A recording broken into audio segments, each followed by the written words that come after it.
Hello, my name is Jorge Gomez, and I'm a current law student and fellow with CUNY School of Law's Center on Latino and Latina Rights and Equality, or CLORE.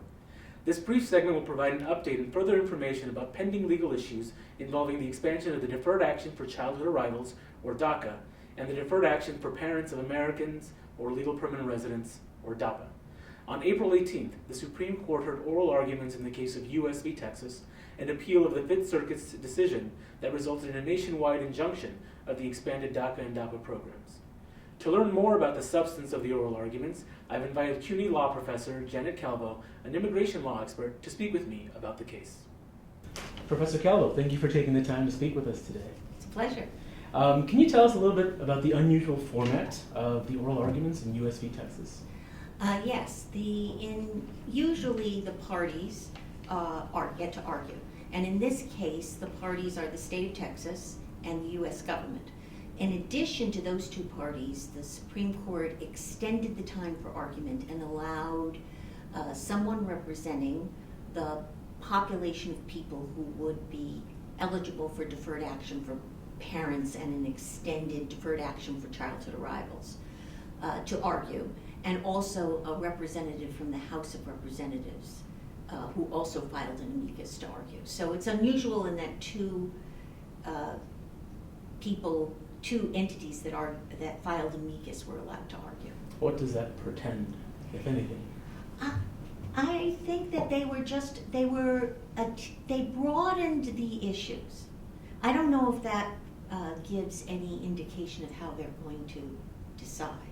But the court below, the decision was fairly narrow, and the Supreme Court broadened the issues. So I think the Supreme Court decided that they needed to hear more about the broader issues. Although most of the oral argument focused on standing, they didn't address too many of those broader issues. On the topic of standing, the line of questioning seemed like it was much harder on Texas than on the federal government.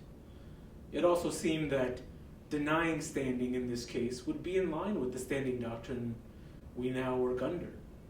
Do you think that the justices will take this opportunity to avoid ruling on the merits of the case and stick with their precedent? What would it mean for the standing doctrine if they rule that Texas does have standing?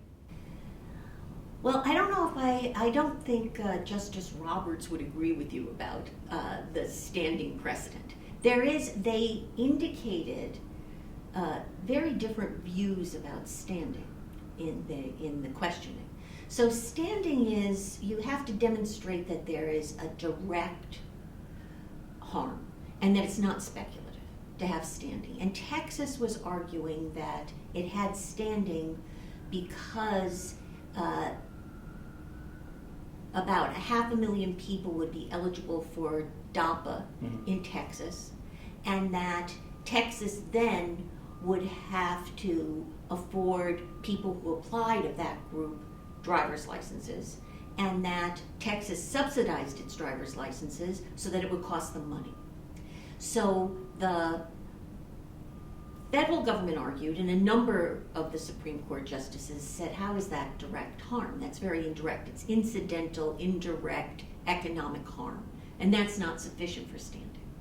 And the government argued, and some of the justices indicated, if we allow that, that then opens up any federal enforcement that has incidental economic effect on a state. It opens it up so then states can challenge a whole range of things, and that would make the functioning of the federal government impossible.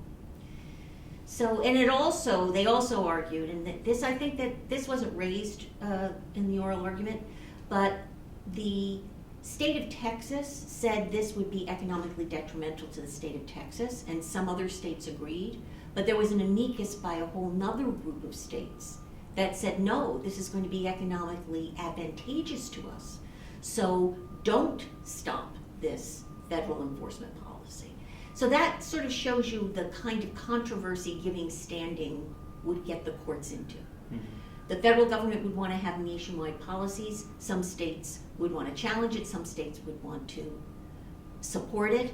And that the argument goes that that is a political issue. It's not sufficient for a case or controversy for a state to bring it before a court and have standing to adjudicate those kinds of disputes. A lot of the arguments centered on this idea of deferred action. Yes. And whether that makes someone lawfully present in the United States. Deferred action isn't a new idea in immigration law at all. Can you explain some of the arguments made by Texas that this program is somehow different than past instances of Yeah, deferred they action? got a little confused, I thought, in the oral argument. Deferred action is decades old. And what deferred action means is that the administrative agency decides where they're going to put their enforcement money. What are enforcement priorities and what aren't enforcement priorities? So they've always had deferred action, and deferred action has basically been afforded to people who were low enforcement priorities and who had some other humanitarian connection. So deferred action for childhood arrivals was the humanitarian connection of people who had arrived as children. Deferred action for parents, it's deferred action for parents of minor U.S. citizens, so that has the humanitarian connection of protecting citizen children and allowing some ameliorative relief to citizen children by allowing their parents to have a temporary presence in the country. So that sort of fits. What they did fits in with how deferred action's always been implemented. What Texas said is that because the numbers of people are so large here, it's an entirely different kind of deferred action. And they said that the deferred action memorandum said that the DAPA folk would be lawfully present. So that gets you into this confusion about the terminology of lawfully present. The guidance says people who are lawfully present are not here with a legal status. And that term lawfully present has been used in the Social Security context and in other contexts. It doesn't mean that somebody has a legal status. It means that their presence is permitted by the immigration authorities. So that caused a lot of confusion. The state of Texas was saying this is different than old deferred action because here you're saying these people are lawfully here when they're really not lawfully here. So you're doing something outside of the boundaries of what the administrative entity can do. Justice Kagan specifically asked Mr. Calvo, the Texas attorney, why it is that Texas is challenging DAPA instead of sort of this 30-year-old DHS policy granting work authorization to those who have deferred action. Do you think that the DHS work authorization will be called into question by the justices at all? I don't see how they can. I mean, in the Fifth Circuit, they decided that the guidance, the deferred action guidance, should have gone through notice and comment under the Administrative Procedure Act. But the work authorization regulation is authorized by a 1986 statute, and in 1987, that regulation went through notice and comment, and then it was revisited in 1990, and it also went through notice and comment. So it went through the notice and comment process. It's also a decades-old interpretation. The argument is if Congress knew how they were interpreting authorization for work, Congress could have changed it years ago if they didn't like what the administrative agency was doing. I think it's hard to challenge that work authorization. Assuming that standing is met and Yes. they sort of go to the merits, an unfavorable ruling against DAPA, what are the consequences for DAPA? Well, it's so if they decide that it depends on what the Supreme Court does. So the Supreme Court could split 4-4 for standing or no standing. Mm-hmm. If that happens, then the lower court decision stands. But the lower court decision was the state of Texas has standing, and they have standing to challenge the failure of the administrative agency to implement the guidance through a notice and comment process. So then it has to go back to there, and it has no precedential value. They could say they're standing and then move on to the issues of whether or not the DAPA program was arbitrary and capricious or violated the take care clause, which were the expansive issues that the Supreme Court included in its designation.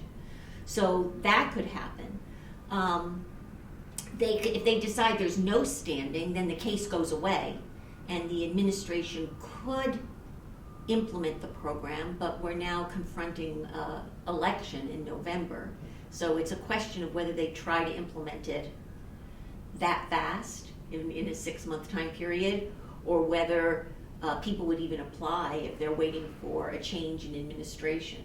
Because this is clearly a Homeland Security administrative determination. So that could be changed by a new Homeland Security Secretary. Right. If it is sort of handed down 4-4, the standing issue, and sort of the Fifth Circuit's decision stands, what does that mean for the other circuits? That's also an odd thing that happened in this case, because over the government's objective, the Fifth Circuit entered a nationwide injunction.